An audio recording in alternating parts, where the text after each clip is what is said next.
দীর্ঘ প্রায় ৭ বছর পর আলহামদুলিল্লাহ আল্লাহ আমার দোয়া কবুল করেছে। কান্না করতে বাধ্য হবেন। আজকের এই দোয়াকুলের গল্পটি শোনার পরে আপনি যতই কঠিন অন্তরের মানুষ হন না কেন, আপনার অন্তর অবশ্যই বিগলিত হবে। আপনি নিজের অজান্তেই কান্না করে ফেলবেন। দীর্ঘ অপেক্ষার পর যখন দোয়া কবুল হয়, সেই ফিলিংসটা ভাষায় প্রকাশ করার মতো নয়।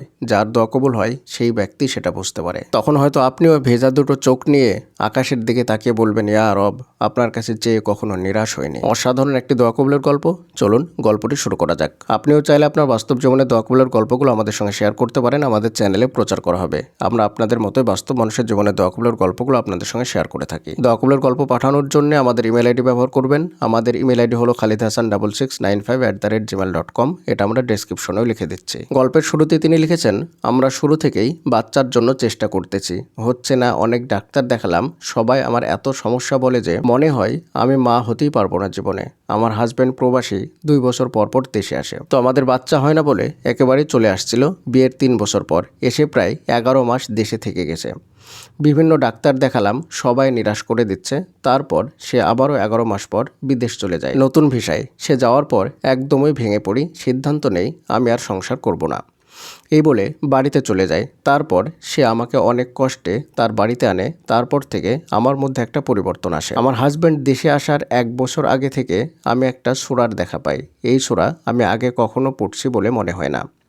পড়লেও হয়তো এর অর্থ বুঝিনি, যার কারণে এই সূরাটা আমার কাছে একদমই অন্যরকম মনে হলো। তো আমি ওই সূরাটার অর্থ পড়লাম একদিন। সেখানে আয়াতের অর্থ এমন ছিল যে, নিশ্চয় পূর্ববর্তী সময়ের চেয়ে তোমাদের জন্যে অধিক উত্তম হবে, আর তোমাদের রব তোমাদেরকে এত নিয়ামত দিবে যে যার ফলে তুমি সন্তুষ্ট হয়ে যাবে।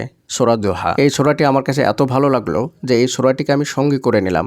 যখনই সময় পাই বা নামাজের পর এই সূরার অর্থ সহ পড়ি, আর এত কান্না করি, সেই কান্না যেন আমার খুশির কান্না। আমার মনে হয় আমাকেও আমার রব দিবে ইনশাআল্লাহ। এত দিবে, আমি সন্তুষ্ট হয়ে যাব ইনশাআল্লাহ। আর গোপনে দান করতে থাকি, যেটা আমার আল্লাহ ছাড়া আর কেউ জানতো না। আমার হাজব্যান্ড গতবার এসে 11 মাস থেকে গেছে, কিন্তু কোনো সুখবর পায়নি। আর এবার তো সে মাত্র 1 মাস 20 দিনের ছুটিতে এসেছে। এই স্বল্প সময়ের মধ্যে সে কি সুখবর পাবে? তবে আমি ভেঙে পড়িনি। আল্লাহর প্রতি দৃঢ় বিশ্বাস আছে, ইনশাআল্লাহ ভালো কিছু হবে। আমি ডাক্তার দেখাই। ডাক্তার বলে, তোমার তো কোনো সমস্যাই নাই, আল্লাহ চাইলে বাচ্চা হবে ইনশাআল্লাহ। আমি তো খুশিতে আত্মহারা। এতদিন ডাক্তাররা কত সমস্যা বলেছে, আর এখন কোনো সমস্যা নাই, আলহামদুলিল্লাহ। তারপর আমার হাজব্যান্ড দেশে আসে। আসার 10 দিন পর আমার পিরিয়ড হয়। তারপর আর হয়নি।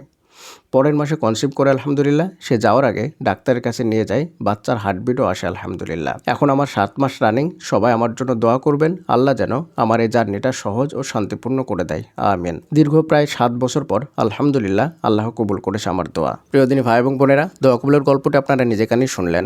যদি আপনি সত্যি আল্লাহর প্রতি ভরসা করে দোয়া করতে পারেন, আল্লাহ তাআলা আপনাকে কখনোই ফেরত দেবেন না। এই সূরাটা মূলত এই বোনকে অনুপ্রাণিত করেছিল দোয়া করার জন্যে এবং আল্লাহর প্রতি ভরসা করার জন্যে।